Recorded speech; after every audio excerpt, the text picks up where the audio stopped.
tiens, commençons par Jrue Holiday, si tu veux bien. Premier joueur du jour, Jrue Holiday, je te fais le petit topo et après je te lance. 33 minutes de jeu pour Jrue Holiday cette saison, 69 matchs chez les Boston Celtics, évidemment. 103 true shooting plus, donc plus 3% d'efficacité relative à la moyenne. C'est pas mal sur un usage qui, par contre, a beaucoup baissé, qui est à peine à 16%, un volume très modeste. À mon avis, on va en parler. Et c'est vrai que pour te lancer, on est un peu sur une saison de la métamorphose, en un sens, j'ai envie de dire, où il est passé de créateur à aujourd'hui top role player et top connecteur, en fait. Et ben pour moi c'est ce qui je sais pas si c'est ce qui explique, mais c'est un peu dans ce type de rôle qu'il est le meilleur. En fait, ça lui permet tellement de, je prends ce truc-là parce que c'est souvent un indicateur un peu classique et tout, mais son pourcentage à 3 points qui augmente parce qu'il prend moins de shoot et qu'il a moins la balle en main et qu'il peut plus facilement se placer et tout, bah c'est pas un simple hasard. En fait, pour moi, c'est le type de joueur où si tu le mets si on avait fait ce même podcast mais qu'il avait passé toute la saison autre part en tant que playmaker principal, bah peut-être que je le place pas aussi, peut-être qu'il a pas une aussi belle saison. Pareil, en fait, ça fait partie des joueurs où certes il a perdu en production pure dans pas mal d'aspects, et en même temps, bah défensivement, le type il est juste exceptionnel comme d'habitude, et donc bon, il est toujours, je sais pas s'il a été classé dans le top 5 au Deep ou un peu plus. Je crois qu'il était pas top 5. Il était top 6, je crois qu'il a All Defense cette année encore. Ouais, All Defense, ça oui, bon comme d'hab ça bouge pas. Et pareil, en fait pour moi ça fait partie des trucs où c'est le rôle dans lequel t'as envie de l'avoir. C'est pour ça que Boston a fait, je vais mourir, ils sont champions, genre je m'en remets pas. Bref, c'est pour ça qu'ils ont fait une top acquisition, et c'est pour ça qu'en vrai il est, enfin vraiment pour moi il y a un côté, quand tu l'as dans un rôle comme ça, juste il sublime aussi bien l'équipe parce qu'il est capable de faire tout ce qu'il fait bien, naviguer à travers les écrans, mettre les shoots importants, avoir un pourcentage qui nécessite vraiment entre guillemets de les défendre, même si tu sais qu'il va en prendre beaucoup moins. Bah ouais, en fait c'est la métamorphose, mais c'est dans ce type de rôle-là que t'as envie de l'avoir. Et c'est intéressant quand même de l'avoir eu dans les années précédentes en tant que principal playmaker, parce que ça lui permet sur certaines séquences ou dans certains moments d'avoir la balle en main sans trembler, chose qui était parfois plus problématique avec Marcus Smart par exemple. Et Marcus Smart c'est un très bon passeur et il sait tenir la balle en main, donc c'est pas nécessairement une critique envers le joueur. Mais je trouve que là le rôle dans lequel on a eu Jrue cette année, bah c'est en partie ce qui explique que Boston a eu un tel succès, et qui explique aussi sa saison en termes d'efficacité comme tu viens de le citer quoi.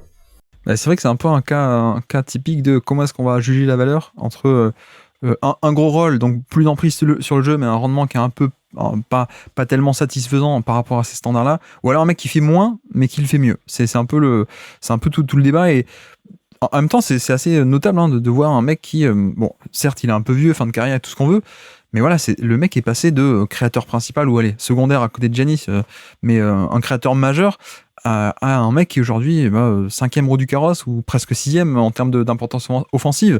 En défense et au général il est plus haut, mais en termes de création pure, c'est vrai qu'on est passé, tu vois, en termes de volume, de 25%, un volume de deuxième option, à peine 16%, c'est extrêmement modeste, 16% d'usage, il a jamais connu ça. Et pour parler plutôt qu'en usage, si vous préférez en tir tenté par 100 possessions, de 23 à peine 15. Donc ça chute parce que c'est aussi moi, enfin je sais pas toi, mais moi j'étais pas très fan sur la fin, enfin même depuis toujours, mais du côté Jrue Holiday un peu créateur, parce que c'est un mec qui était pas mal, un peu dans la moyenne, pas mal, mais toujours pas trop efficace parce que régime de tir un peu compliqué, beaucoup de pull-up, pas top passeur, ou en tout cas passeur académique, pas top créateur de scoring parce qu'il va pas trop au panier, ce genre de choses. Et donc c'est vrai qu'on a un peu abandonné tout ça pour, comme tu dis, un peu un mec, un rôle beaucoup plus sobre et beaucoup plus efficace parce que des tirs plus faciles, beaucoup plus assistés, etc. Et on a aussi des résultats qui sont géniaux. Et en un sens, on pouvait s'attendre à ce que Jrue Holiday prenne un peu le rôle de Marcus Smart, mais paradoxalement, c'est un peu Derrick White qui lui a monté son volume et a pris ça. Et du coup, on a un Jrue Holiday qui est aujourd'hui, certes, un role player, mais la Rolls-Royce des role players à petit volume, quoi. Littéralement. Ouais. Et puis, en fait, c'est pour ça que je disais, l'acquisition de Boston, elle a été faite dans le bon sens, parce que s'ils l'avaient mis exactement dans le même rôle que Marcus Smart, encore une fois, pour moi, ils n'ont pas le même type de succès. Déjà, parce que, en fait, c'est pas là-dedans dans lequel il est le meilleur, et ça, tu l'as bien dit. Enfin, je vais le dire de manière un peu critique, et ça n'a pas trop de sens, sachant qu'ils sont champions quand même avec les Bucks il y a quelques années, mais ce qui fait que dans certains runs de playoffs, pour moi, les Bucks, ils sont pas si effrayants que ça, indépendamment du niveau d'Giannis, c'est ce genre de choses. C'est le fait de te dire qu'en fait, si c'est Jrue Holiday qui a la balle et qui doit créer en permanence, en fait, tu peux trouver des solutions. À moins que toute ton équipe soit blessée, comme c'est le cas une année sur deux avec le Heat ou quoi que ce soit, hein. Mais globalement, tu te dis que c'est une menace offensive que tu peux gérer. C'est une animation offensive que tu peux gérer. Par contre, quand t'as un Holiday, comme tu l'as cette année, avec un usage réduit, mais qui est capable, comme tu dis, d'avoir des shoots plus faciles, qui est capable du coup de jouer un peu plus avec son physique, Et Jrue Holiday, peut-être que ça se voit pas quand on le voit sur le terrain parce qu'il est autour de d'autres buffles, mais physiquement, c'est quand même un monstre. Enfin, que ce soit à travers la manière dont il navigue à travers les écrans défensivement, la manière dont il est capable d'encaisser les chocs physiquement en V1, mais aussi la manière dont il est capable de jouer de l'épaule ou de rentrer dans l'art, comme on aime bien dire, offensivement. En fait, quand il a plus la possibilité de le faire sans avoir à le faire tout le temps, en fait, ça se ressent vraiment dans un match, dans une équipe, dans une animation offensive, ça se ressent. En fait, juste, à mon sens, ça lui permet de faire tout ce qu'il sait déjà faire en mieux, plutôt que de lui donner la balle en main et de lui dire, en fait, tu sais le faire, donc débrouille-toi, entre guillemets. Et ce qui est cool, c'est que c'est un mec qui de base est meneur, et pour des standards de meneur titulaire, le côté passing, créativité était juste moyen. Par contre, si pour des standards de connecteur, de fluidificateur de jeu, il part avec un bagage beaucoup plus élevé, quoi. Donc on a eu affaire à un mec qui, en termes de, tu vois, tout ce qui était les cuts dans le dos de la défense, dans le dos des aides ou ce genre de choses, il était fabuleux. Et puis voilà, il a un bagage de meneur-passeur titulaire NBA, quoi. Donc quand on lui demande de juste faire l'extra passe, faire le cut plus extra passe, ce genre de choses, il est génial. Et puis l'autre aspect qui est, tu vois, on a parlé du rôle. Je crois que tu en as parlé, 43% à 3 points, hyper efficace cette année, mais surtout, tu regardes un peu à quel point ces 3 points étaient assistés ou pas. Il est à 75% de paniers assistés, donc 3 paniers sur 4 à 3 points sont assistés. L'an dernier, c'était moins de 1 sur 2. On est passé de 42 à 75% de paniers assistés, et que à 3 points, mais même au général, ça a doublé en fait. À peine 30% de ces paniers étaient assistés au général. L'an dernier, c'est passé à 60%.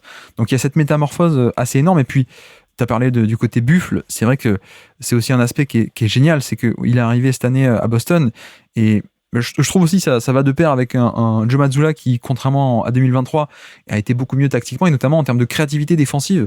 Jrue Holiday a été un peu l'outil génial de Joe Mazzulla cette année, avec des zones où il était au milieu, et surtout, tu parlais de la puissance, le mec a défendu parfois sur des match-ups genre Joel Embiid ou des trucs comme ça, quoi. Donc, en fait, je vais carrément dans ton sens là-dessus, je reprends ton point, mais le fait il a été playmaker principal pendant une bonne partie de sa carrière, en tout cas pendant pas mal des dernières années. Du coup, il y a un truc qui est tout con, c'est qu'il sait comment se placer, et ça se justifie dans ce que tu as dit sur les paniers non assistés. En fait, il sait où être, il sait quand cut, il sait faire l'extra passe, et en plus, tu as une animation à Boston, aussi bien offensive que défensive, qui est bien pensée. Et donc, en fait, forcément, quand tu as un joueur qui, je tire le trait, c'est pas pour dire qu'il y a des joueurs qui sont pas intelligents, mais quand t'as un joueur qui sait penser son jeu, qui sait penser son système, et qui sait penser le basket, entre guillemets, et du coup, ça donne le Jrue Holiday qu'on a eu cette année. Ouais, et puis tu vois, c'est là où je pense que Derrick White aussi est génial en défense, mais c'est pas pareil. Derrick White, c'est plus le meneur un peu, défenseur des trucs extérieurs, quoi, des lignes extérieures. Jrue Holiday, il y a une certaine flexibilité, une polyvalence dans le profil qui fait que tu peux l'utiliser littéralement partout. Et en fait, il est bon, quoi. Donc c'était assez, ça avait beaucoup de valeur pour moi. Donc voilà un peu pour le profil. Tu m'arrêtes si t'as autre chose à rajouter. Mais sinon, on peut faire la transition vers le classement. Alors, où est-ce qu'on se projette? Dans quelle zone à peu près est-ce qu'on imagine Jrue Holiday? En fait, pour moi, je l'aurais mis au-dessus de Derrick White, parce que, pour moi, ça. Ah ouais. Je comprends que ça puisse faire un peu tiquer. Je suis pas sûr que ce soit l'endroit où tout le monde. Ah mais attends, Brown, il a été en dessous de. C'est curieux, ça. ça c'est marrant. Ça part dans tous les sens, le classement. Ah ouais, du coup. Allez, ouais, aussi Brown, c'est compliqué. C'est quoi tes points de repère, grosso modo, en termes de comparaison dans le classement? Où est-ce que tu te dis Au départ, c'est parce que premier regard, j'ai regardé par rapport à Derrick White, et ensuite j'ai vu que Brown il était en dessous, vu qu'en plus on venait d'en parler aussi bien défensivement que défensivement. Ouais. Du coup, je l'aurais probablement mis un peu en dessous. Maintenant, je vois que Mark Cannon est 38. Du coup, pareil, peut-être de prendre Bradley Beal. Bradley Beal 41 actuellement, un truc comme ça. Tu vois, moi, pour Derrick White, pour moi, c'était un peu le point haut à pas dépasser, parce que je pense qu'il est quand même meilleur. Enfin, c'est pas qu'il est meilleur, c'est que dans les faits, Derrick White a un peu explosé dans un plus grand rôle en termes de plus de création. Donc, je pense que ça a pas mal de valeur. Alors, c'est pas que j'aime pas ce rôle de connecteur génial, mais c'est quand même un rôle moindre, quoi. En fait, ça reprend la discussion qu'on avait tout à l'heure. C'est ça, par rapport, c'est ce que je peux comprendre. Et pareil, encore une fois, si on est censé se baser plus sur ce qu'ils ont produit cette saison, logiquement, Derrick White, il est au-dessus. Là, j'avoue que j'ai un peu fait l'écart de les comparer plus en tant que joueur et ce que je pense d'eux. Et encore, même là-dessus, Derrick White, tu peux le mettre au-dessus. Mais du coup, moi, l'autre point de repère, c'est Caruso, sinon, tu vois. C'est sur lui que j'étais tout de suite. C'est pour ça que j'avais dit 43, parce que t'as Bill qui est 43, et t'as Caruso qui est 46. Et du coup, ça m'aurait pas gêné de le mettre entre les deux, par exemple. Je pense qu'ils sont à peu près pareils. En plus, tu vois, on a KCP McDaniels aussi par là. Je pense que c'est un peu la même zone. Ouais. Sachant qu'au Holiday, tu vois, les années d'avant, ils pouvaient taper 20 places plus haut, mais parce que plus de volume, plus de scoring, etc., quoi. Mais cette année, par exemple, moi, je l'aurais probablement mis devant Caruso. Caruso que j'adore, hein, et enfin, vraiment, c'est un type de... Ouais, je pense aussi, un ouais. type de joueur que j'aime beaucoup et que je pense que dans une bonne année ou quand il est pas dans ce type de situation, vraiment, lui aussi, il peut prétendre à un classement beaucoup plus haut. Mais ouais, cette année, je l'aurais possiblement mis devant Caruso. Ok, bah faisons ça. Mettons-le juste devant Caruso, le groupe Caruso, KCP, McDaniels, etc. Michael Porter aussi. Ouais, en sachant qu'encore une fois, Caruso, vraiment, je le dédouane, mais c'est aussi en grande partie à cause de la saison de Chicago et du fait que voilà, il y a plein de choses dans moi, il est meilleur, mais bon. Voilà. Effectivement. Et donc, petit quiz pour finir. Est-ce que je te prends pas surprise? Est-ce que tu te souvenais de ça?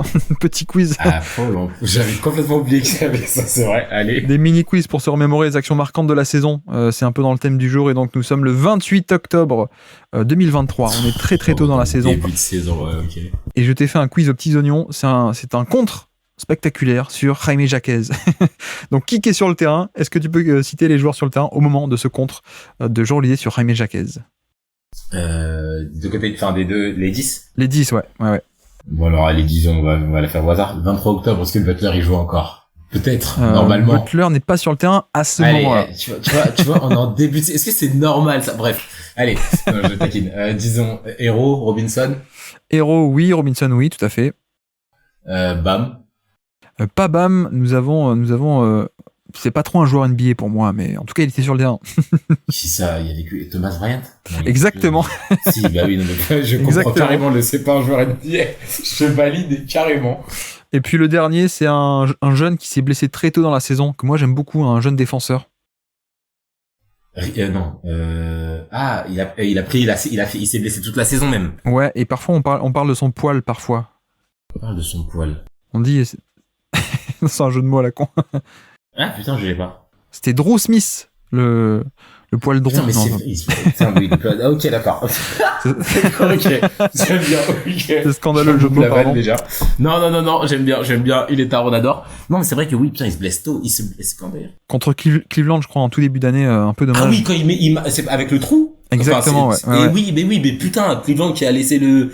Ah oui, exact. Le banc qui est en contrebas, il se fait le genou, les croisés, ouais. Ouais, voilà, et du coup, ça, ouais, putain, terrible. C'est vraiment... Et côté Boston, alors? Du coup, t'as Jrue, je sais pas, Porzingis. Il y a pas Porzingis, non. Le backup, le vieux backup. Un vieux papy qui a joué avec Joachim Noah à la fac. Qui a joué à Atlanta. Au 14? Exactement. Ensuite, il a joué à Atlanta. Ensuite, il a joué aux Sixers. Mais non, mais il y est plus. Il est dominicain. Mais non, mais justement, je suis en train de me dire, Orford. Bah oui. Orford est sur le terrain, ouais. Mais à ce moment-là, putain, oui, non, mais d'accord. Tout à fait, oui, sur le terrain. Ouais, ok, mais c'est pour ça, c'est le premier nom qui m'est venu à l'esprit, après je me suis dit, mais non, il était pas là dans le octobre. Du coup, t'as Orford, Tatum. Tatum, ouais, tout à fait. Tatum, Jrue à Orford. Il manque 2. Un tout petit. Brown n'est pas là, non, un tout petit. Comment il s'appelle, Pritchard? Exactement, Pritchard. Et le dernier, c'est pas Jalen Brown, c'est un ailier défensif. Un des no-name. Je sais pas si tu l'auras. Un ancien de Toronto et d'Indiana qui est un peu... Je sais même pas trop comment te le faire deviner. Si je te dis Brissett, est-ce que t'as le prénom par exemple? Putain de merde. En fait, c'est lui. Oui, bah, enfin, je crois qu'il y avait un défenseur de Manchester United qui s'appelait comme ça à une époque. Non? Il y avait pas un John Oshie ou un truc comme ça? Oshie, si, John Brissett. C'est ça, hein? C'est John? Oui, il y avait Oshie, parce que j'adore d'ailleurs, j'ai son maillot. Oshie à Brissett. Ah putain. Ah oui, ça s'écrit. Ouais, mais ça s'écrit. Attends. Si, c'est ça, c'est Oshie, ouais. C'est Oshia ou Oshae, à chaque fois je confonds, mais. Ouais, c'est ça, mais attends, John Oshie, c'était comment ça? On part sur du Manchester United là.